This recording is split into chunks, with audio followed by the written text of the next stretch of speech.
ఓం నమో వెంకటేశాయ. చంద్రరశ్మి సదృశానన ప్రభం సుందరం మదనమోహనం ప్రభుం కంఠలం వివరహారభూషణం చింతయామి రఘునాథ విగ్రహం. చంద్రునితో సమానమైనటువంటి ప్రకాశము గలవాడు, మోహనాకార స్వరూపుడు, రఘుకులోత్తముడు అయినటువంటి శ్రీరామచంద్రునికి నమస్కరిస్తూ తదభిన్న స్వరూపుడైనటువంటి ఆ శ్రీనివాసుని యొక్క దయా విశేషం చేత సమస్త మానవాళికి ధర్మ తత్పరతను సకల కార్యసిద్ధిని చేకూర్చాలన్నటువంటి సంకల్పంతో తిరుమల తిరుపతి దేవస్థానం వారు నిర్వహిస్తున్నటువంటి శ్రీమద్ రామాయణం అయోధ్యాకాండ ప్రవచన పారాయణ కార్యక్రమంలో నేటికి మనం 418వ రోజులోకి ప్రవేశించాం. ఈ కార్యక్రమంలో ముందుగా అన్నమాచార్యుల వారి సంకీర్తన అయినటువంటి ఓవో రాకసులాల అనేటటువంటి సంకీర్తనను శ్రీమాన్ ఎం రవిచంద్ర గారు, అన్నమాచార్య ప్రాజెక్టు కళాకారులు వారి బృందం యొక్క సహకారంతో ఆలపిస్తారు. శ్రవణం చేద్దాం. ఓం నమో వెంకటేశాయ.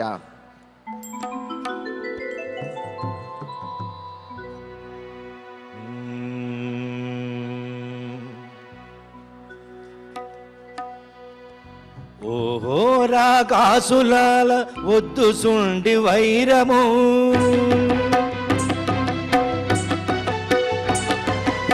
ఓహో రాకాసులాల వద్దు సుండి వైరము, దేవుని శరణనరో తెలుసుకోరో. ఓహో రాకాసులాల వద్దు సుండి వైరము, దేవుని శరణనరో తెలుసుకోరో. ఓహో రాకాసులాల వద్దు సుండి వైరము,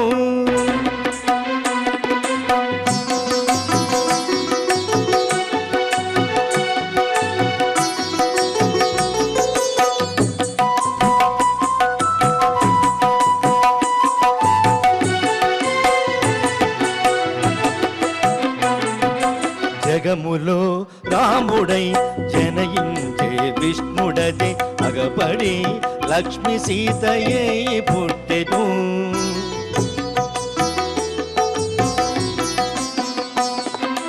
జగములో రాముడై జనియించే విష్ణుడది అగపడి లక్ష్మి సీతయే పుట్టెను. తగు శేష చక్ర శంఖ దైవ సాధనములెల్లా,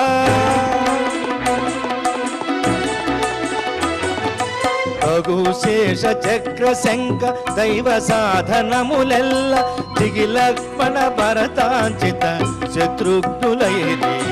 తగు శేష చక్ర శంఖ దైవ సాధనములెల్ల, దిగి లక్ష్మణ భరతాంచిత శత్రుఘ్నులైరి. ఓ రాకాసులాల వద్దు సుండి వైరము, దేవుని శరణనరో తెలుసుకోరో. ఓహో రాకాసులాల వద్దు సుండి వైరము,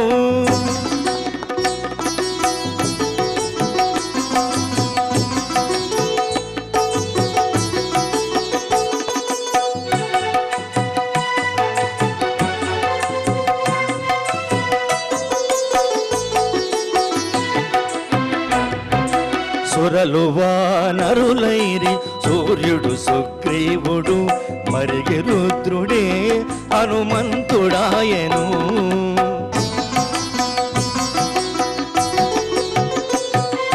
సురలు వానరులైరి సూర్యుడు సుగ్రీవుడు మరిగి రుద్రుడే హనుమంతుడాయను.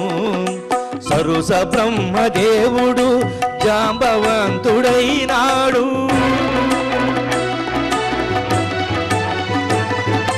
సరుస బ్రహ్మదేవుడు జాంబవంతుడైనాడు.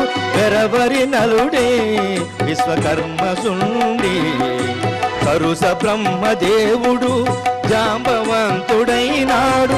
వెరవరి నలుడే విశ్వకర్మ సుండి. ఓహో రాకాసులాల వద్దు సుండి వైరము, దేవుని శరణనరో తెలుసుకోరో. ఓహో రాకాసులాల వద్దు సుండి వైరము,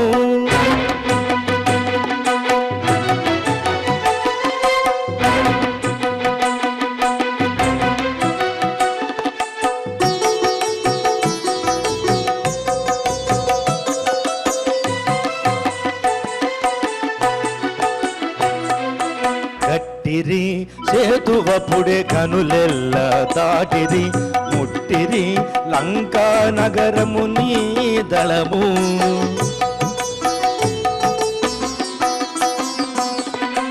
గట్టిరి సేతువపుడే కనులెల్ల దాటిరి ముట్టిరి లంకా నగరమును నీ దళము ఇట్టె శ్రీ వెంకటేశు ఇతడై రావణు చంపే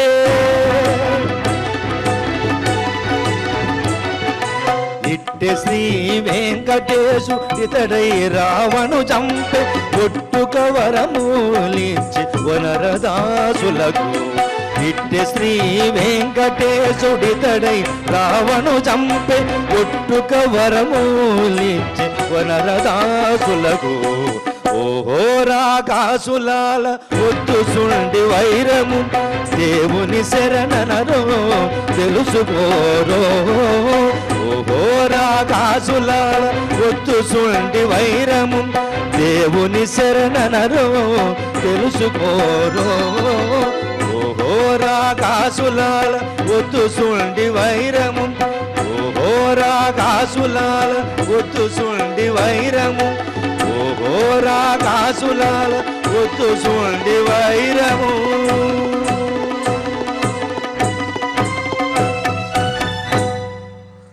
సంకీర్తనను ఎంతో చక్కగా శ్రవణం చేశాం.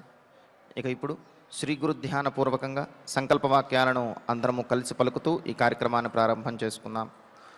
శ్రీ గురు ధ్యానం గురుర్బ్రహ్మా గురుర్విష్ణు గురుర్దేవో మహేశ్వరః గురుః సాక్షాత్ పరం బ్రహ్మ తస్మై శ్రీ గురవే నమః.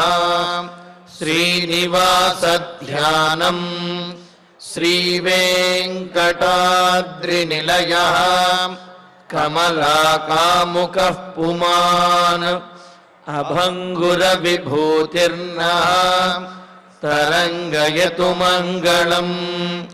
అధ సంకల్పః శ్రీమదాదివరాక్షేత్రే విరాజమానస్య శ్రీ పద్మావతీ జానే అఖిలాండకోటి బ్రహ్మాండ నాయకస్య శ్రీరామచంద్ర రూపాంతరస్య భగవతః శ్రీ వెంకటేశ్వర స్వామినః సన్నిధౌ హనుమత్ సీతా లక్ష్మణ భరత శత్రుఘ్న పరివార సమేత శ్రీరామచంద్ర పరబ్రహ్మణః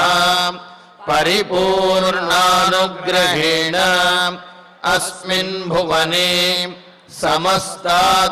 సమస్తాధివ్యాధీనాం నివారణార్థం భారతవర్షే విద్యా విత్త వాణిజ్య కృషి వైద్య వైజ్ఞానిక దేశరక్షణాదిరంగేషు విద్యమానానాం ఆస్తిక మహాజనానాం సర్వేషాం సకుటుంబానాం ఆయురారోగ్యైశ్వర్య సద్బుద్ధి ఇత్యాది సర్వశుభఫల ప్రాప్త్యర్థం ధర్మాచరణ ద్వారా శ్రీరామరాజ్యస్య పునర్వ్యవస్థాపనార్థం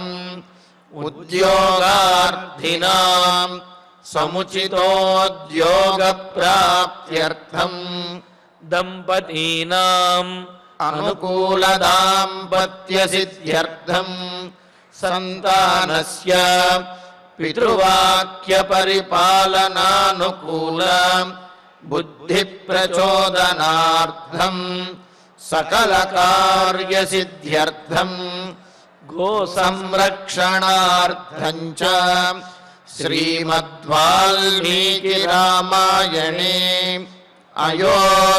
అయోధ్యాకాండే యథాశక్తి శ్లోక వ్యాఖ్యాన పురస్సరం పంచపంచాశసర్గశ్లోకపారాయణం తథా శ్రీధన్వంతరి మంత్రపారాయణం చ అన్యోన్య సాహాయ్యేన ఆచార్యముఖేన కరిష్యామహే.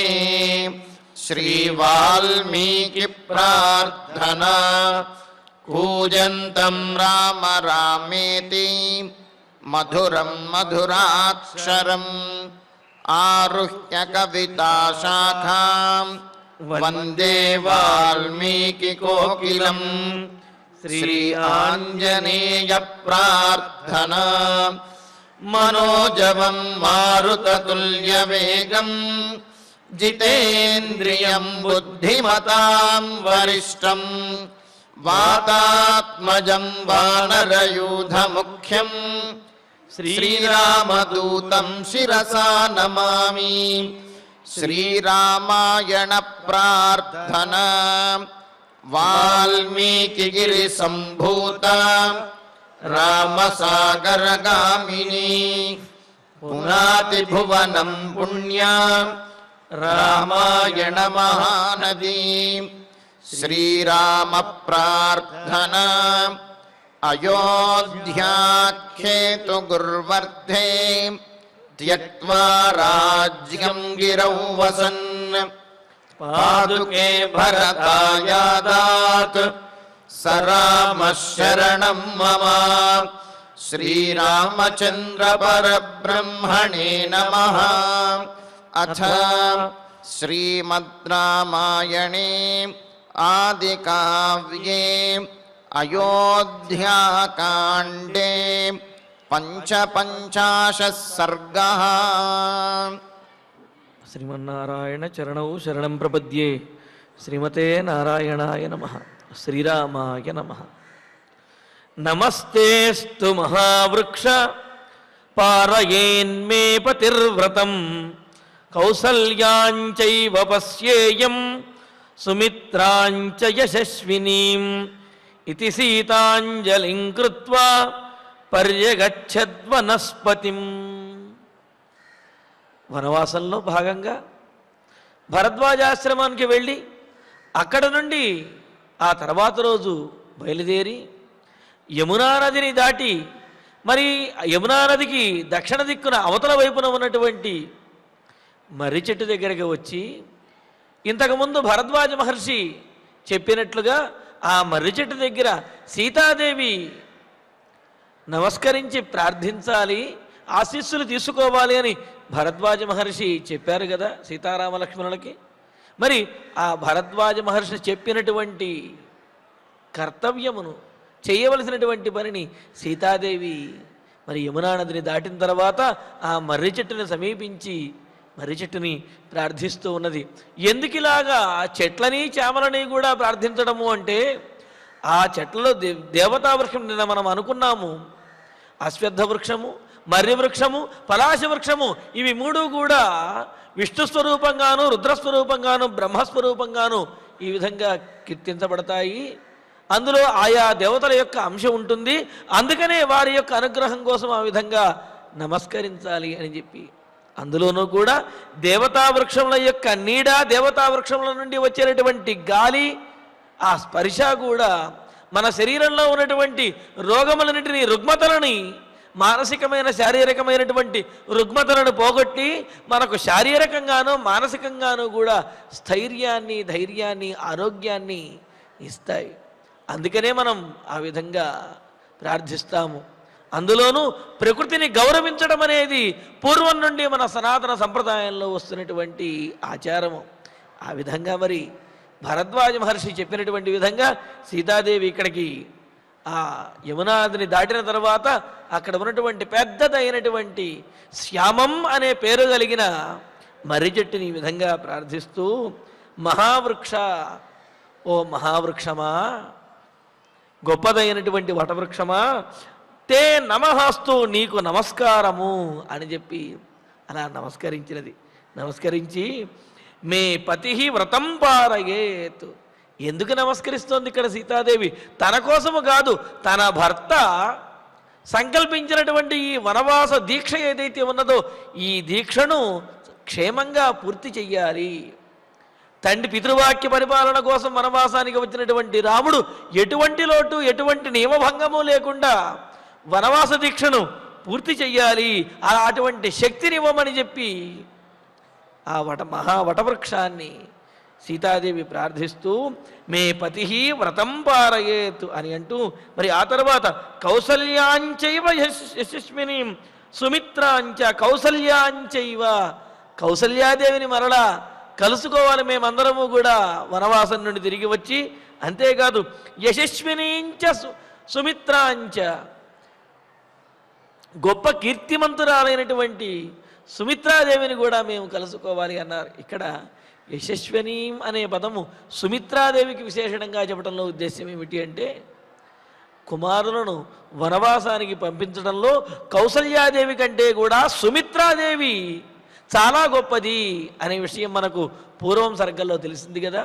కౌసల్యాదేవి అయినా సరే ఒక మాట, నాయనా నువ్వు వనవాసానికి వెళితే నేనేమైపోతాను రా, నేను ఎన్నో ఆశలు పెట్టి కూర్చున్నాను, నువ్వు రాజు అయితే అప్పుడైనా సరే నాకు కష్టాలు తీరుతాయేమో అని చెప్పి నేను ఎన్నో ఆశలు పెట్టుకుంటే ఫలము దక్కే సమయానికి వృక్షం పడిపోయినట్లుగా నువ్వు పెరిగి పెద్దవాడై ఉద్ధరిస్తావు అనుకునే సమయానికి వనవాసానికి వెళ్ళిపోతున్నావు అని కౌసల్యాదేవి అయినా ఒకానొక సందర్భంలో బాధపడింది. కానీ సుమిత్రాదేవి లక్ష్మణుణ్ణి వనవాసానికి పంపిస్తూ అందున లక్ష్మణుడు వనవాసానికి వెళ్ళవలసిన అవసరం లేకపోయినప్పటికీ అన్నగారి మీద ఉన్నటువంటి ప్రేమతో బయలుదేరిన లక్ష్మణుణ్ణి వనవాసానికి పంపిస్తూ సుమిత్రాదేవి చాలా ఉదాత్తంగా చెప్పింది కదా. రామం దశరథం విద్ధి మాం విద్ధి జనకాత్మజామంటూ నాయనా ఇక నుంచి రామచంద్రుడే నీకు తండ్రి, సీతాదేవే తల్లి, ఆ అడవి అయోధ్యానగరంగా నువ్వు భావించు అని చెప్పి, అంటే తల్లిదండ్రులను వారిలోనే చూసుకుంటూ వారిని సావధానంగా ఉంటూ వారికి రక్షకుడిగా ఉండవయ్యా అని చెప్పి పంపించినటువంటిది సుమిత్రాదేవి. కావున కీర్తిని గడించడంలో కౌసల్యాదేవి కంటే కూడా సుమిత్రాదేవే ఒకంత ముందున్నది, ఎక్కువగా ఉన్నది అనే విషయం తెలియజేయటం కోసమే కౌసల్యాంచైవ కౌసల్యాదేవిని అలాగే యశస్వినీం సుమిత్రాంచ గొప్ప గొప్ప కీర్తిని గడించినటువంటిదైన మహాసాధ్వి అయినటువంటి లక్ష్మణుని యొక్క తల్లి సుమిత్రాదేవిని పశ్యేయం మేము తిరిగి వచ్చి వారు కూడా క్షేమంగా ఉండగా మేము చూడాలి. అంటే నా పతి క్షేమంగా ఈ వనవాసాన్ని పూర్తి చేయాలి, వనవాసాన్ని పూర్తి చేసి వచ్చిన తర్వాత క్షేమంగా ఉన్నటువంటి కౌసల్యాదేవిని సుమిత్రాదేవిని కూడా మేమందరం చూడాలి. ఇది అంజలిం కృత్వా ఈ విధంగా ప్రార్థిస్తూ చేతులు జోడించి అంజలిం కృత్వా నమస్కరించి ప్రార్థిస్తూ వనస్పతిం పరిజగచ్చతు మర్రి వృక్షాన్ని ఈ విధంగా ప్రదక్షిణం చేస్తూ మర్రి వృక్షాన్ని ప్రార్థించింది సీతాదేవి. మరి ఇక్కడ సీతాదేవి ఈ విధంగా చేయటంలో ఆంతర్యం ఏమిటంటే ఒకటి శాస్త్రమును పరిపాలించడం, రెండు లోకానికి ఆచరించవలసినటువంటి సంప్రదాయాన్ని ఆచరణను కూడా తెలియజేయటం, మూడవది ఎటువంటి పరిస్థితుల్లోనూ కూడా ఎటువంటి స్థితిలో ఉన్నా సరే తమ కర్తవ్యములు తమ నియమములు ఏవైతే ఉన్నాయో వాటిని విస్మరించకూడదు అని అనటం, ఇంకొకటి అన్నింటి యందు కూడా భగవంతుడు ఉన్నాడు అనే విషయాన్ని తెలియజేయటం, ఈ విధంగా అనేకమైనటువంటి విశేషములను తెలియజేస్తూ తాము ఆచరించి మనకు మార్గనిర్దేశనం చేశారు సీతారామ లక్ష్మణుడు. మరి అదేవిధంగా ఇక్కడ సీతాదేవి ఆ మర్రి చెట్టుకు నమస్కరించి తన భర్త కోసమని ఈ విధంగా ప్రార్థిస్తూ ఉన్నది. అంటే భర్తల కోసం కుటుంబం కోసం మహాతల్లులు ఇల్లాలు అదేవిధంగా స్త్రీలు వారు ప్రార్థించడం పూజలు చేయటం అనేది ఇప్పుడు వచ్చినది కాదు, పూర్వం నుండి యుగ యుగాల నుండి వస్తున్నటువంటి ఆచారంగానే ఉన్నది. ఇప్పటికి కూడా మనం చూస్తూనే ఉంటాం, భర్తలు ఏదో వారి వారి ఉద్యోగాల్లో వారి వారి పనుల్లో ఉంటే భార్యలు మాత్రం వారు చేయవలసినటువంటి పూజలు కూడా వీరే బాధ్యత తీసుకుని చేస్తూ ఉంటారు. తద్వారా కుటుంబానికి చక్కటి క్షేమాన్ని చేకూర్చుతూ ఉంటారు. అలాగే ఇక్కడ అందులోనూ కూడా మర్రి చెట్టు విషయంలో ఈ విధంగా ప్రదక్షిణాలు చేయటువంటి విషయంలో స్త్రీలకు ముఖ్యమైనటువంటి ప్రాధాన్యాన్ని ఇచ్చారు. కావున భరద్వాజ మహర్షి కూడా అదే విషయాన్ని తెలియజేశారు కదా. సీతాదేవి ఆ మర్రి చెట్టుకు నమస్కరించి ప్రార్థించాలి అని భరద్వాజ మహర్షి తెలియజేశారు. కావున మరి ఆ ఆచారమును పాటిస్తూ మనందరికీ తెలియజేస్తూ సీతాదేవి ఆ విధంగా యమునా నదికి అవతల పడ్డునటువంటి ఆ మర్రి చెట్టు దగ్గర ఈ విధంగా స్తుతించి పూజించి ప్రదక్షిణం చేసింది. ఆ తరువాత అవలోక్య తతసీతాం ఆయాచంతీమనిందితాం దగితాంచ విధేయాంచ రామో లక్ష్మణమబ్రవీత్.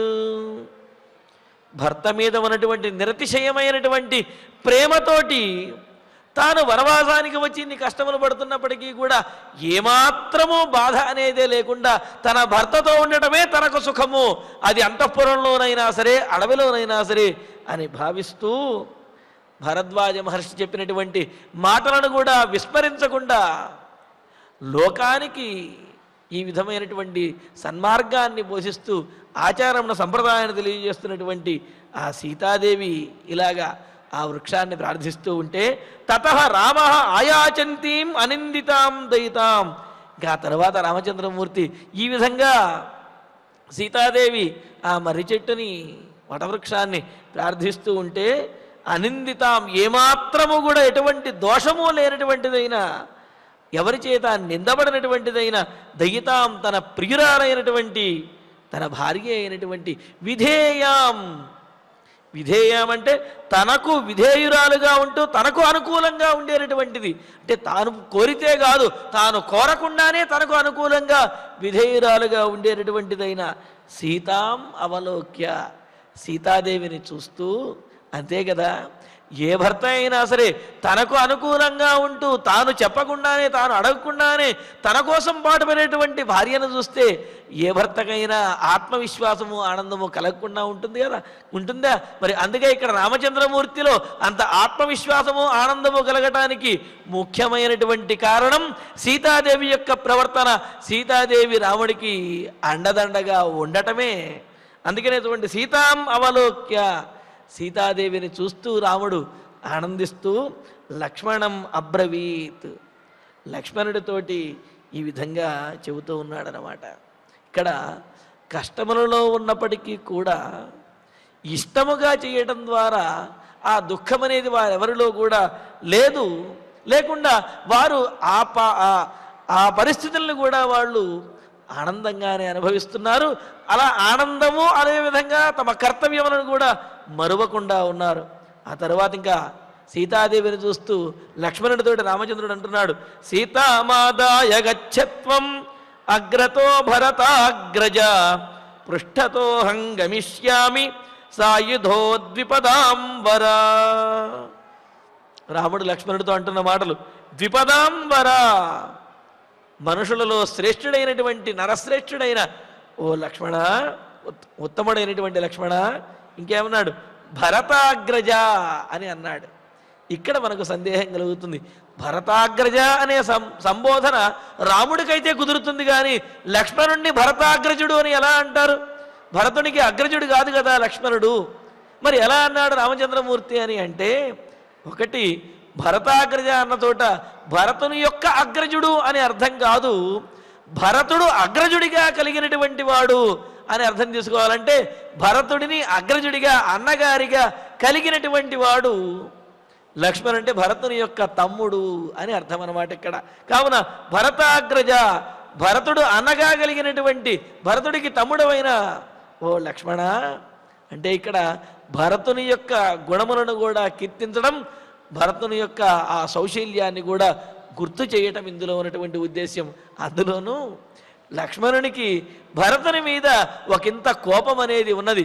ఆ భరతుడి వల్లే నీకు ఈ విధమైనటువంటి కష్టములు వచ్చాయన్నయ్య అని చెప్పి అయోధ్యలో బయలుదేరేటప్పుడు కూడా లక్ష్మణస్వామి అంటాడు కదా.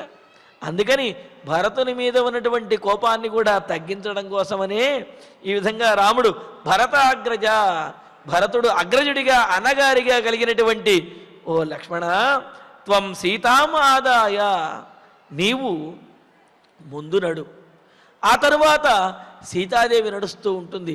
ఆ వెనుక నేను ధనుర్బాణాలు ధరించి మిమ్మల్ని రక్షిస్తూ నేను వస్తాను నాయనా, కావున నువ్వు ముందు నడువు, నీ తరువాత సీతాదేవి నడుస్తుంది, ఆ తరువాత మిమ్మల్ని ఇద్దరిని చూసుకుంటూ మీకు రక్షణగా నేను ధనుర్బాణాలు ధరించి నడుచుకుంటూ వస్తాను అంటూ అగ్రతః గచ్చ, నువ్వు ముందు వెళ్ళు నాయనా, అహం సాయుధ పృష్ఠతః గమిష్యామి, నేను ఆయుధములను ధరించి మిమ్మల్ని రక్షించుకుంటూ మీకు రక్షకుడిగా మీ వెనుక నడుచుకుంటూ వస్తాను అని రామచంద్రుడు అంటున్నాడు. ఇది పెద్దవాళ్ళ యొక్క లక్షణం. పెద్దవాళ్ళు ఉన్నటువంటి పరిస్థితుల్లో ఆ బాధ్యత ఏదైతే ఉందో ఆ బాధ్యతను గ్రహించడానికి ప్రయత్నించాలి, కానీ బాధ్యతను పక్కవాడికి అప్పచెప్పేసి తాము మాత్రం ఆనందాన్ని చూసుకోవడానికి ప్రయత్నించకూడదు. ఎందుకంటే ఆ పెద్దలకు ఉన్న బాధ్యత, అనుభవం అనేవి గొప్పవి కావున దాన్ని వారు పాటించాలి అని చెప్పి, అందుకని ఇక్కడ రామచంద్రమూర్తి ఏమంటున్నాడు, నేను సీతాదేవి ముందు పెడుతూ ఉంటావు, నువ్వు మమ్మల్ని రక్షించుకుంటూరా అని చెప్పి అంటలేదు. అక్కడ ఏమని అంటున్నాడు, నీవు ముందు నడువు నాయన, ఆ తర్వాత సీతాదేవి నడుస్తుంది, ఆ వెనుకాల నేను సాయుధ, ఆయుధములను ధరించినటువంటి వాడిని మీకు రక్షణగా నేను వెనకాల మిమ్మల్ని రక్షించుకుంటూ వస్తాను అని చెప్పి లక్ష్మణుడితోటి ఈ విధంగా అంటూ, ఆ తర్వాత యద్యత్ఫలం ప్రార్థయతే పుష్పం వాజనకాత్మజ తత్తత్ ప్రదద్యా వైదేహ్యా యత్రాస్యారమతే మనః. అయితే దీనివల్ల కేవలం రక్షణే కాదు, మరొక ప్రయోజనం కూడా ఉన్నది అని అన్నాడు. ఏమిటి అంటే, నీవు ముందు నడుస్తూ ఉండటం వల్ల ముందు నుంచి వచ్చే ఆపదలను సీతాదేవికి రాకుండా కాపాడగలుగుతావు. నేను వెనక నడవడం వల్ల మీ ఇద్దరికీ కూడా వెనక నుంచి వచ్చే ఆపదలను నేను రక్షించగలుగుతాను వాటి నుండి. అంతేకాదు, సీతాదేవికి ఏదైనా చూచి ఆమె కనుక ముచ్చట కలిగినట్లయితే ఆగి ఆ ముచ్చటను తీర్చి మనం ముందుకు వెళ్ళడానికి అవకాశం ఉంటుంది అని. జనకాత్మజ, జనకుని యొక్క కుమార్తె అయినటువంటి, ఇక్కడ జనకాత్మజ అనడంలో ఉద్దేశం ఏమిటి అంటే, జనకుని యొక్క ఆ రాజ్యంలో, ఆయన యొక్క అంతఃపురంలో అల్లారు ముద్దుగా పెరిగినటువంటిది, ఏ లోటు కూడా లేనటువంటిది, ఏ కోరిక కూడా తీరకుండా ఉండనటువంటిది. అంటే ఏమిటి, ఆమె సంకల్పించుకున్నది అంటే ఆ కోరిక తీరుతుంది. ఆ విధంగా జనక మహారాజు పెంచాడు కదా. అందుకనే కదా ఇప్పటికీ కూడా మనం ఆడపిల్లల్ని అప్పగింతలు చేసి పంపించేటప్పుడు అష్టవర్ష భవేత్ కన్యా పుత్రవత్ పాలితామయ ఇదానీం తవదాస్యామి దత్తాం స్నేహేన పాలయ అని చెప్పి మామగారు ఆ అల్లుడికి చెబుతాడు కదా, ఏమని, నాయన మా అమ్మాయికో 8 ఏళ్ళు ఉంటాయేమో, వస్తుతా 25 ఏళ్ళు ఉండి ఉండొచ్చు, ఆ పెళ్లి సమయానికి అమ్మాయికి 20 ఏళ్ళు కూడా 20 ఏళ్ళు 25 ఏళ్ళు ఉండి ఉండవచ్చు, కానీ తండ్రికి చిన్నపిల్లలాగానే కనిపిస్తుంది. కావున తండ్రి చెబుతాడు ఏమని, అయ్యా మా అమ్మాయికో 8 ఏళ్ళు ఉండవచ్చునేమో, 8 ఏళ్ల పిల్లలాంటిది, పుత్రవత్ పాలితామయ, సహజంగా పుత్రుణ్ణైతే బాగా గారాబంగా అల్లారుముద్దుగా పెంచుతారంటారు కదా, ఆ విధంగా నేను చాలా గారాబంగా అల్లారుముద్దుగా ఈ పిల్లను పెంచాను, ఇప్పుడు నీ చేతిలో పెడుతున్నాను, కావున ఈమెను స్నేహేన పాలయ, విడవకుండా ఈమెకు కష్టం కలగకుండా చూసుకోవయ్యా అని చెప్పి అల్లుడికి అదే విధంగా ఆ అత్తవారింటికి తండ్రి అప్పచెబుతాడు కదా. అంటే ఏమిటి, పుట్టింట్లో ఏ విధంగా అయితే అల్లారు ముద్దుగా ఏమాత్రము అంటే ధైర్యంగా పెరిగిందో, అదేవిధంగా అత్తవారింట్లో కూడా ఆ విధంగా పెరగడానికి, ఆ విధంగా మసలుకునేటువంటి పరిస్థితి ఉన్నట్లయితే గనక తల్లిదండ్రులను ఏ విధంగా అయితే ఆ కూతురు ప్రేమిస్తుందో, గౌరవిస్తుందో, అత్తమామలను అదేవిధంగా ఆ కుటుంబంలో ఉన్న వారిని కూడా ఆ విధంగా ప్రేమించగలుగుతుంది, ఆ విధంగా గౌరవించగలుగుతుంది, ఆదరించగలుగుతుంది. అలా కాకుండా పుట్టింటిలోకి ఇక్కడికి కనుక చాలా భేదం కనిపిస్తూ ఉన్నట్లయితే అక్కడ ఉన్నట్లుగా ఇక్కడ ఉండాలి అని చెప్పి ఆశించడము తప్పే, అక్కడ ఉన్నట్టుగా ఇక్కడ ఉండడానికి ఆమె మనస్సు కూడా అంగీకరించదు కదా. అందుకనే ఇక్కడ చూడండి, రామచంద్రమూర్తి ఏమంటున్నాడు, ఆమెకు మరి సీతాదేవి వనంలో నడుచుకుంటూ వెళుతూ ఉంటే ఆమెకు ఏదైనా చూచి ముచ్చట కలిగినట్లయితే ఆ ముచ్చటను తీర్చి మనం ముందుకు వెళ్ళడానికి ఉంటుంది ఈ విధంగా వెళ్ళడం వల్ల అని అంటూ, అందుకే నేను చెబుతున్నాడు, జనకాత్మజ, జనక మహారాజు యొక్క గారాల పట్టి అయినటువంటి సీతాదేవి యద్యత్ ఫలం వా, ఏ ఫలం కానీ, ఏదైనా ఫలం కానీ, పుష్పం వా, పుష్పాన్ని, పువ్వును కానీ చూచి ప్రార్థయతే, అబ్బా ఇది బాగుందండి నాకు కావాలి అని ఆమె కనుక అనుకున్నట్లయితే వెంటనే తత్తత్ వైదేహ్యా ప్రదద్యా, అది వెంటనే తీసుకువచ్చి సీతాదేవికి ఇవ్వటానికి కుదురుతుంది. కావున నీవు ముందు వెళుతూ ఉండు, ఆ వెనకాల సీతాదేవి తర్వాత వస్తుంది, ఆ వెనకాల నేను ఉంటాను. సీతాదేవి దేనినైనా చూచి ముచ్చటపడింది అంటే వెంటనే నేను నీకు చెబుతాను, నువ్వు అది తీసుకొచ్చి ఇవ్వచ్చు, లేకపోతే నాకు అందుబాటులో ఉంటే నేను తీసుకువచ్చి ఇస్తాను అని ఇక్కడ సీతాదేవికి ప్రాధాన్యం ఏమిటి ఇక్కడ రామచంద్రమూర్తి యొక్క మాటల్లో ఉన్న ప్రధానమైనటువంటి ఉద్దేశ్యం. అందుకనే యద్యత్ ప్రార్థయతే, సీతాదేవి ఏదేదైతే కోరుకుంటుందో అవన్నీ కూడా ప్రదద్యాహ తీసుకువచ్చి ఇవ్వాలి. అస్యాహ మనః ఎత్ర రమతే, ఈమె యొక్క మనస్సు దేనిని చూచి ఆనందపడుతుందో, ఎక్కడైతే ఉండాలి అని చెప్పి కాసేపు ఇక్కడ ఉండి వెళితే బాగుండు అని అనిపించిందో అక్కడ కొంతసేపు ఉండి మనం బయలుదేరి వెళదాము, మనకేమీ హడావిడేమీ లేదు, కావున నీవు ముందు నడుస్తూ ఉండు నాయన, ఆ తర్వాత సీతాదేవి మిమ్మల్ని ఇద్దరిని రక్షించుకుంటూ నేను నడుస్తూ వెళతాను అని రామచంద్రమూర్తి సీతాదేవి మీద ఉన్నటువంటి అవ్యాజమైనటువంటి ఆ ప్రేమను, అలాగే తన కర్తవ్యమును బాధ్యతను కూడా తెలియజేస్తూ ఆ లక్ష్మణస్వామిని సీతాదేవిని ముందు నడవమంటున్నాడు. గచ్చతోస్తు తయోర్మధ్యే బభూవ జనకాత్మజ మతంగయోర్మధ్యగత శుభానాగవధూరివా. మరి ఈ విధంగా లక్ష్మణుడు ముందు వెళుతూ ఆ తరువాత సీతాదేవి ఆ వెనకాల సీతాదేవిని అనుసరించినట్లుగా రామచంద్రమూర్తి వస్తూ ఉంటే మత్తగజములులాగా ఉన్నారు ఆ లక్ష్మణస్వామిను రామచంద్రమూర్తి. వారిరువురి రక్షణలో మధ్యలో చాలా స్వతంత్రంగాను, అదేవిధంగా చాలా నిర్భయంగాను ఆనందంగాను సీతాదేవి నడుచుకుంటూ వెళుతున్నది. చూడండి, తమకు ఏమాత్రము అపాయము లేదు అనే భావన ఏదైతే ఉన్నదో, తమ కర్తవ్యమును తాము పూర్తిగా ఆచరిస్తున్నాము అనే భావన ఏదైతే ఉన్నదో అది స్వాతంత్ర్యము. అంతేగాని స్వాతంత్ర్యము అనేదానికి విచ్చలవిడిగా ఉండటము అని అర్థం కాదు. స్వాతంత్ర్యము అనేటటువంటి దానికి మనం చేయవలసినటువంటి పనులు మనం చేశాము, మనకు ఎటువంటి అపాయము లేదు అనే భావన ఏదైతే ఉందో దానినే స్వాతంత్ర్యము అని అన్నారు. ఇక్కడ సీతాదేవికి ముందు వైపునేమో లక్ష్మణస్వామి, వెనకాల రామచంద్రమూర్తి ఉన్నారు. దానితో ఆమె నేను వనంలో విహరిస్తున్నాను, అడవిలో ఉన్నాను, నాకు అపాయములు ఉన్నాయి అనే భావన ఏమాత్రమూ లేదు.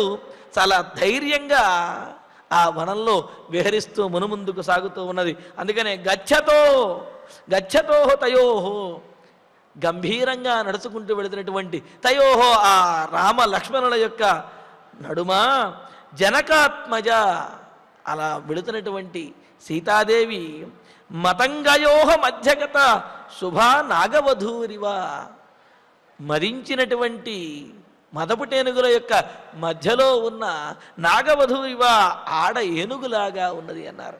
ఏనుగులను కూడా మనం చూసినట్లయితే రక్షణగా ఉండవలసినటువంటి ఏనుగులు ఒకటి ముందు ఒకటి వెనక వెడుతూ ఉంటే మిగతావన్నీ కూడా మధ్యలో గుంపుగా ఉంటాయి. పిల్లలు కానివ్వండి, మిగతా ఆడ ఏనుగులు కానివ్వండి, ఇవన్నీ ఉంటాయి. మరి వాటిల్లో కూడా అంతటి క్రమశిక్షణ, అంతటి బాధ్యత అనే వాటిల్లో ఉంటుందన్నమాట.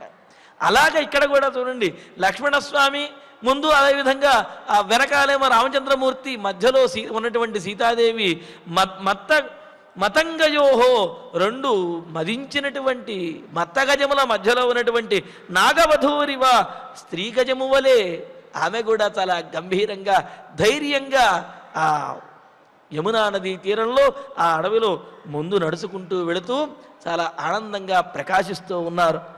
ఆ తర్వాత ఏకైకం పాతపం గుల్మం లతాం వా పుష్పశాలినీం అదృష్టపూర్వాం పశ్యంతి రామం బప్రచ్ఛ సాబలా.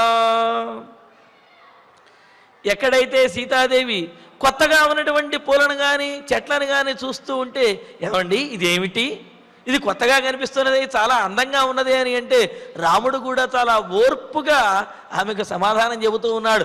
ఎందుకు అంటే అది కొత్త ప్రదేశం.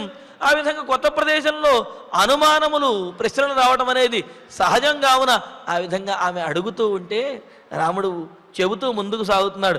అబలాసా, అల్పమైనటువంటి బలము కలిగినటువంటిదైన ఆ సీతాదేవి అంటే అబల అయినప్పటికీ కూడా రాముని వల్ల సబలగా చాలా ధైర్యంగా ఉన్నటువంటిదైన సీతాదేవి ఏకైకం పాదపం వా గుల్మం వా, ఒక్కొక్క చెట్టుని చూసుకుంటూ ఆ చెట్టు కానీ గుల్మం అంటే పొదను కానీ చెట్ల యొక్క పొదలను కానీ చూస్తూ అదృష్టపూర్వం ఇంతకు ముందెప్పుడు చూడకపోవటం వలన అది కొత్తగా కనిపించడం వలన పుష్పశాలినీం లతాం వా పశ్యంతి, పుష్పములతో కూడినటువంటి పుష్పం యొక్క గుత్తులను కానీ లేకపోతే తీగలను కానీ అందంగా చెట్లకి పాకినటువంటి తీగలను కానీ చూచి రామం పప్రచ్ఛ, రాముణ్ణి అడుగుతూ ఉన్నది ఈ చెట్టు ఏమిటి, ఈ తీగ ఏమిటి, ఈ పుష్పములేమిటి, ఈ పళ్ళేమిటి అని ఈ విధంగా అక్కడ ఉన్నటువంటి పొదల గురించి లతల గురించి వీటన్నిటి గురించి కూడా రామచంద్రమూర్తిని అడుగుతూ, అంటే ఆ కొత్తదనాన్ని ఆస్వాదిస్తూ మునుముందుకు సాగుతూ ఉన్నది సీతాదేవి. రామలక్ష్మణులు కూడా ఆమె అడిగినటువంటి వాటన్నిటికీ కూడా రామచంద్రమూర్తి సమాధానం చెబుతూ రమణీయాన్ బహువిధాన్ పాదపాన్ కుసుమోత్కరాన్ సీతావచన సంరబ్ధ ఆనయామాస లక్ష్మణ. ఇక్కడ లక్ష్మణుడు చూడండి, సీతాదేవి ఎప్పుడైతే రాముణ్ణి ఏదైనా ఒక పుష్పం చూసి లేకపోతే ఫలం చూసి, స్వామి ఈ పుష్పము ఫలము చాలా గొప్పగా కనిపిస్తున్నాయి, ఇవేమిటి చాలా ముచ్చటగా ఉన్నాయి కదా అని రాముడితో ఎప్పుడైతే అంటూ ఉన్నదో లక్ష్మణుడు విని వెంటనే అది తీసుకొచ్చి సీతాదేవికి ఇచ్చేస్తూ ఉన్నాడు. లక్ష్మణుడికి చూడండి, వదిన గారంటే ఎంత భక్తి, రామలక్ష్మణ సీతారాములు అంటే ఎంత భక్తి లక్ష్మణస్వామికి. ఆమె ప్రత్యేకంగా అడగవలసిన అవసరం లేదు, రాముడి గురించి రాముడితో మాట్లాడుతూ ఉంటే అది వినటువంటి లక్ష్మణుడు వెంటనే తీసుకొచ్చి వదిన గారు ఇదిగో తీసుకోండి అని చెప్పి వెంటనే సమర్పించేస్తున్నట్ట. లక్ష్మణుడు సీతా వచన సంరబ్ధ, ఇది కావాలి అనే మాట రాముడితోటి సీతాదేవి ఆ ఉద్దేశ్యంతో ఎప్పుడైతే మాట్లాడుతుందో వెంటనే సంరబ్ధ, వెంటనే త్వరపడినటువంటి వాడై ఆలస్యం చెయ్యకుండా రమణీయాన్ బహువిధాన్ కుసుమోత్కరాన్, రమణీయమైనటువంటి అంటే ఎంతసేపు చూసినా మరలా మరలా చూడాలనిపించేటటువంటి కుసుమోత్కరాన్, పూలతో నిండినటువంటివైన అనేక రకాలైన పాదపాన్ చెట్ల కొమ్మలను తీసుకువచ్చి ఇచ్చాడట. అంటే చెట్టు పీకి తీసుకురాలేదు, ఆ పూల గుత్తి ఉన్నటువంటి కొమ్మలు ఏవైతే ఉంటాయో వాటిని మాత్రము తీసుకుని వచ్చి ఏదో పుష్పగుచ్చంలాగా ఆమెకు అందజేసేవాట. ఆనయామాస, తీసుకువచ్చి ఇస్తూ ఉండేవాడు. సీతాదేవి యొక్క మనస్సులో సంకల్పము అది రామచంద్రమూర్తికి చెప్పేంతలోపే ఆ చెప్పినటువంటి మాటలను విని లక్ష్మణస్వామి వాటిని నెరవేరుస్తూ సీతాదేవికి ఈ విధంగా పుష్పములను ఫలములను వాటినన్నింటినీ కూడా ఇస్తూ ఉన్నారట. విచిత్రవాలు కజలాం హంససారసనాదితాం రేమే జనకరాజస్య తదా ప్రేక్ష్య సుతానదీం. ఇంకా ఆ తరువాత ఆ యమునా నదీ తీరంలో అలా అడవిలో నడుచుకుంటూ వెళుతూ జనకరాజస్య సుత, జనక మహారాజు యొక్క గారాల పట్టి అయినటువంటి సీతాదేవి విచిత్రవాలుక జలాం, విచిత్రమైనటువంటి తెల్లనైనటువంటి ఇసుకతో కూడినటువంటిది, అంతేకాదు చక్కటి జలములు ప్రవహిస్తూ ఉన్నటువంటిది. అంటే ఒకవైపున ఆ తెల్లనైనటువంటి ఇసుక, మరొక వైపున ఆ మధ్యలో ప్రవహిస్తున్నటువంటి గలగలలాడేటువంటి యమునా నది యొక్క జలము ఇలా ప్రవహిస్తూ, పైగా ఆ నదీ తీరంలో హంససారసనాదితాం, హంసలు అదేవిధంగా బెగ్గుర పక్షులు మొదలైనటువంటివి. అంటే వీటిలో ఉన్న విశేషం ఏమిటి అంటే ఈ హంసలు కానీ బెగ్గుర పక్షులు ఇవన్నీ కూడా గుంపులుగా ఉంటాయి. ఆ గుంపులలో కూడా జంటలుగా ఉంటాయి. ఈ పక్షులు జంటను ఎప్పుడు వీడకుండా ఉంటాయి. ఈ విధంగా చాలా రమ్యంగాను విహరిస్తున్నటువంటి పక్షులతోనూ జంటలుగా విహరిస్తున్నటువంటి పక్షులతోనూ అందంగా ఉన్నటువంటి ఆ యమునా నదీ తీరంలో ఆ ఇసుక తిన్నెల మీద నడుచుకుంటూ వెళుతూ నదీం ప్రేక్ష్య రేమే, ఆ నదిని చూస్తూ సీతాదేవి ఆమె యొక్క మనస్సు పులకిస్తూ ఉన్నది, ఆమె ఎంతో ఆనందిస్తూ ఉన్నది. అంటే కష్టములలో సుఖములను వెతుక్కునే వారికి ఎప్పుడూ కూడా సుఖమే గోచరిస్తుంది, అంతేగాని సుఖంలో కూడా కష్టాన్ని వెతుక్కునే వాడికి ఇంకెప్పుడూ కూడా సుఖం అనేది ఉండదు. కావున కష్టములలో సుఖాన్ని గనక వెతికి దానిని గనక ఆస్వాదించగలిగినట్లయితే కలిగేటటువంటి కష్టాన్ని మర్చిపోగలుగుతాం, ఆ కష్టంలో కూడా ఆనందంగా ఉండగలుగుతాం. అంతేగాని ఎన్ని సుఖాలు కలుగుతున్నా సరే ఏదో వచ్చినటువంటి ఒక కష్టాన్నే తలుచుకుంటూ దాన్నే మరలా మరలా ఆవృత్తి వేసుకుంటూ కూర్చుంటే అన్ని సుఖాల యొక్క ఫలం ఉండదు, వాటిని మనం ఆస్వాదించలేము. ఇక్కడ అందుకనే చూడండి, వనవాసానికి వచ్చారు, ఈ విధంగా వచ్చిన అంటే అంతఃపురాన్ని విడిచి వచ్చేశారు. హంసతూలికా తల్పములు లేవు, అదేవిధంగా తివాచీలు ఏమీ లేవు. తిరుగుతున్నటువంటిది అడవి, ఇసుకలో తిరుగుతూ ఉన్నారు. అయినప్పటికీ కూడా అక్కడ ఉన్నటువంటి ప్రకృతి శోభను చూసి ఆనందిస్తూ సీతాదేవి ఎంతో సంతోషంగా ఉన్నది. అలా వారు అలా మునుముందుకి కొనసాగుతూ ఉన్నారు. క్రోశమాత్రం తతో గత్వా భ్రాతరౌ రామ లక్ష్మణౌ బహూన్మేధ్యాన్ మృగాన్ హత్వా చేరతుర్యమునా వనే. ఈ విధంగా ఆ మర్రి చెట్టుని దాటిన తర్వాత యమునా తీరంలోనే వారు మరి క్రోశము దూరము, క్రోశము అంటే చెప్పుకున్నాం కదా, సుమారుగా 5 మైళ్ళ దూరము, సుమారుగా 8 కిలోమీటర్ల దూరం ఉండవచ్చునని.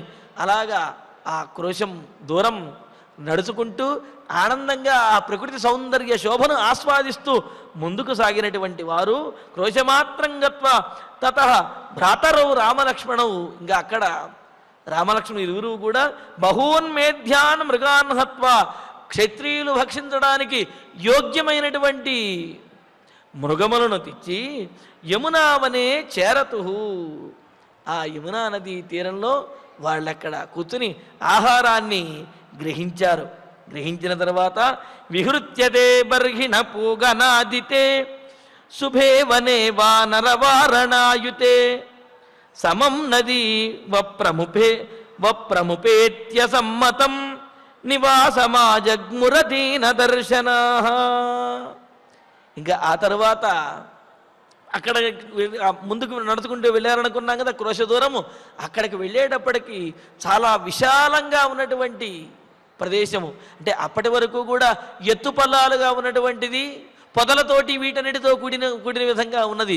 కానీ అది దాటి వెళ్ళిన తర్వాత చాలా విశాలంగా ఇసుకతోటే తెల్లగా కనిపిస్తున్నటువంటి ప్రదేశం.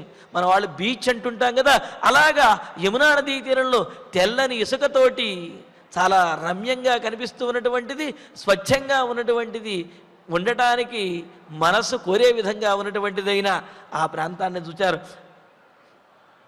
అదీన దర్శనాహ, ఇలా వనవాసం చేస్తున్నప్పటికీ కూడా ఏమాత్రము దీనత్వాన్ని పొందకుండా, ముఖములో వర్చస్సు తగ్గకుండా ఆనందంగా సంతోషంగా ఆ యమునా నదీ తీరంలో నడుచుకుంటూ తే బర్హిణ పూగనాదితే, నెమళ్ళ యొక్క గుంపులు కలిగినటువంటి ఆ నెమళ్ళ గుంపులను చూసుకుంటూ వానర వారణాయితే, అన్ని చోట్ల కూడా మరి కోతులు అదేవిధంగా ఏనుగులు ఇవన్నీ కూడా గోచరిస్తూ ఉంటే వాటినన్నింటినీ చూసుకుంటూ శుభే వనే, మంగళకరంగా గోచరిస్తున్నటువంటి ఆ వనంలో, యమునా నదీ తీరంలో ఉన్నటువంటి వనంలో విహృత్య వాళ్ళు విహరించి, యమునా నదీ తీరంలో ఆ ఇసుకలోను ఆ అడవిలోను అనేకమైనటువంటి జంతువులని పక్షులని వాటిని చూసుకుంటూ నెమళ్ళ యొక్క గుంపులు ఆ విధంగా నాట్యం చేస్తూ ఉంటే వాటిని చూస్తూ ఆనందంగా మునుముందుకు సాగుతూ విహరిస్తూ నదీ వప్రం ఉపేత్య,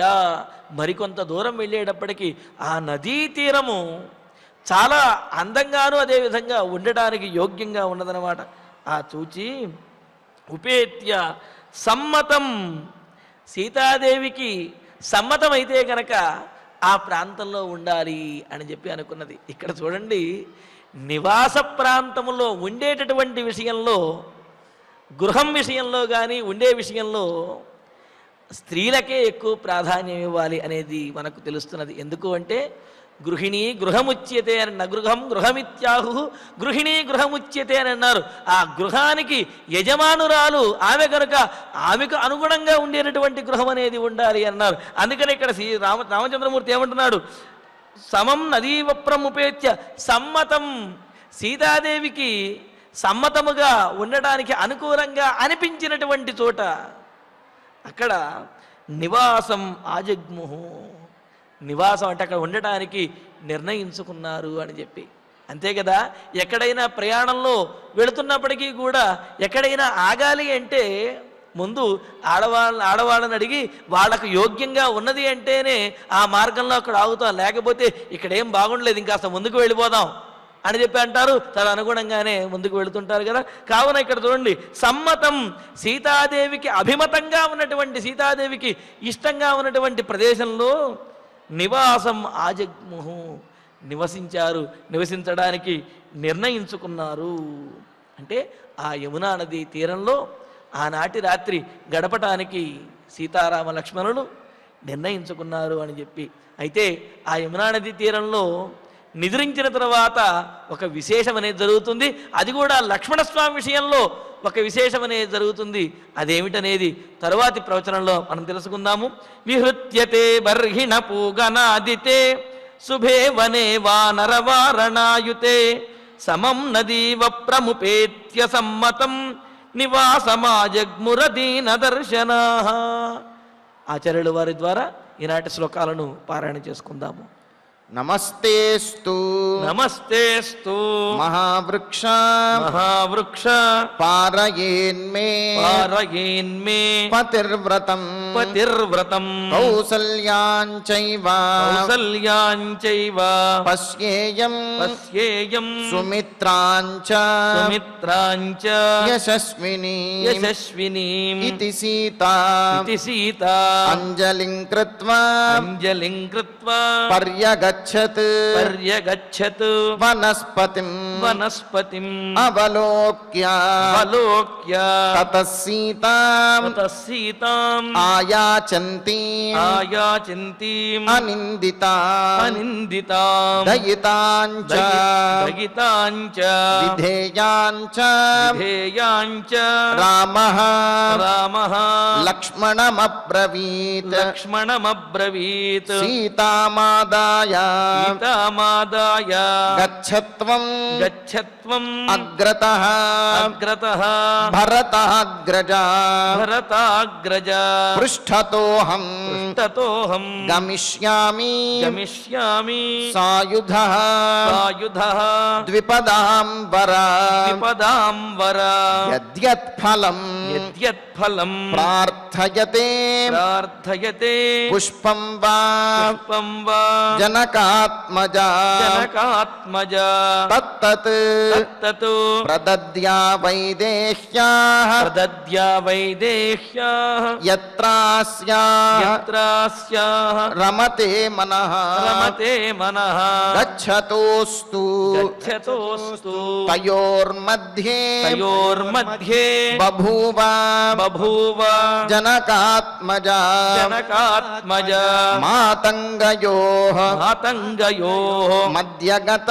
మధ్యగత శుభా శుభా నాగవధూరివ నాగవధూరివ ఏకైకం ఏకైకం పాదపం గుల్మం పాదపం గుల్మం లతాం వా లతాం వా పుష్పశాలిని పుష్పశాలిని అదృష్టపూర్వాం అదృష్టపూర్వాం పశ్యంతి పశ్యంతి రామం పప్రచ్ఛ రామం పప్రచ్ఛ సాబలాం సాబలా రమణీయాన్ రమణీయాన్ బహువిధాన్ బహువిధాన్ పాదపాన్ పాదపాన్ కుసుమోత్కటాన్ కుసుమోత్కరాన్ సీతావచన సీతావచన సంరబ్ధః సంరబ్ధః సీతావచన సంరబ్ధః సీతావచన సంరబ్ధః ఆనయామాస ఆనయామాస లక్ష్మణః లక్ష్మణః విచిత్ర విచిత్ర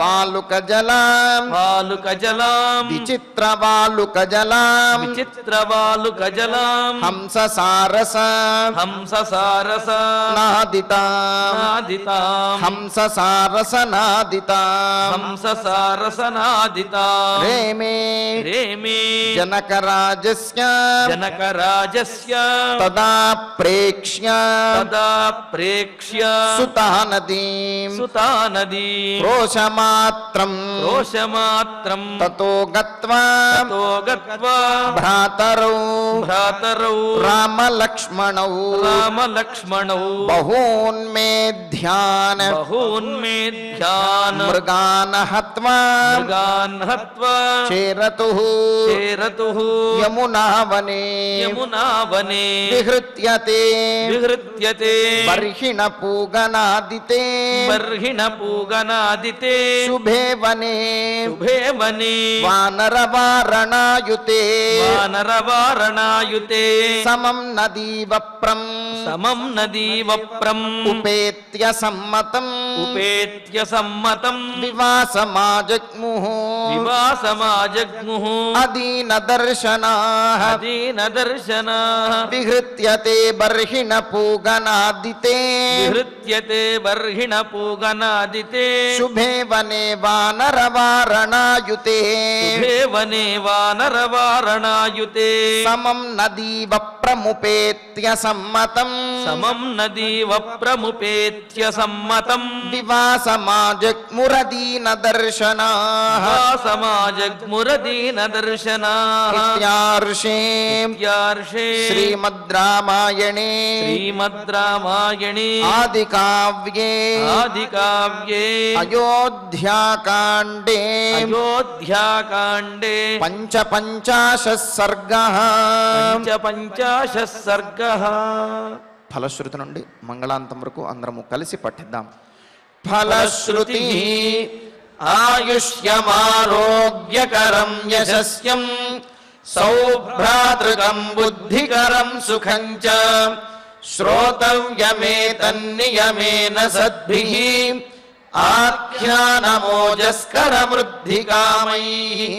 శ్రీరామచంద్ర పరబ్రహ్మణే నమః. అథ ధన్వంతరి ధ్యానం అచ్యుతానంత గోవింద విష్ణో నారాయణామృత. రోగాన్ మే నాశయా శేషాన్ ఆశు ధన్వంతరే హరే. ఆరోగ్యం దీర్ఘమాయుష్యం బలం తేజో ధియం శ్రియం స్వభక్తేభ్యోనుగృహంతం వందే ధన్వంతరిం హరిం.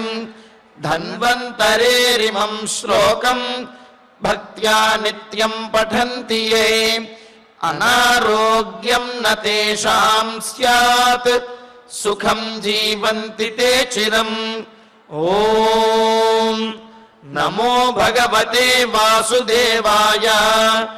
ధన్వంతరయే అమృతకలశహస్తాయ వజ్రజలౌకహస్తాయ సర్వామయ వినాశనాయ త్రైలోక్యనాథాయ మహావిష్ణవే స్వాహా.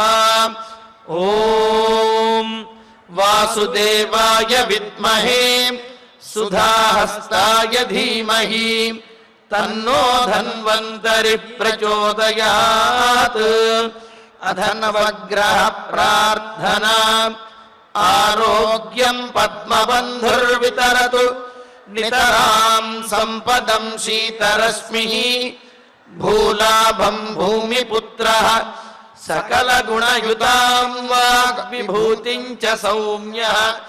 సౌభాగ్యం దేవమంత్రీ రిపుభయశమనం భార్గవః. శౌర్యమార్కిః దీర్ఘాయుః సైంహికేయః. విపులతరయశకేతుః ఆచంద్రతారం. అరిష్టాని ప్రణశ్యంతు దురితాని భయాని చ. శాంతిరస్తు శుభం మేస్తు గ్రహాః కుర్వంతు మంగళం. అథ క్షమా ప్రార్థనా. యదక్షరపదభ్రష్టం మాత్రాహీనం చ యద్భవేత్ తత్సర్వం క్షమ్యతాం దేవ నారాయణ నమోస్తుతే. అథ భగవత్సమర్పణం.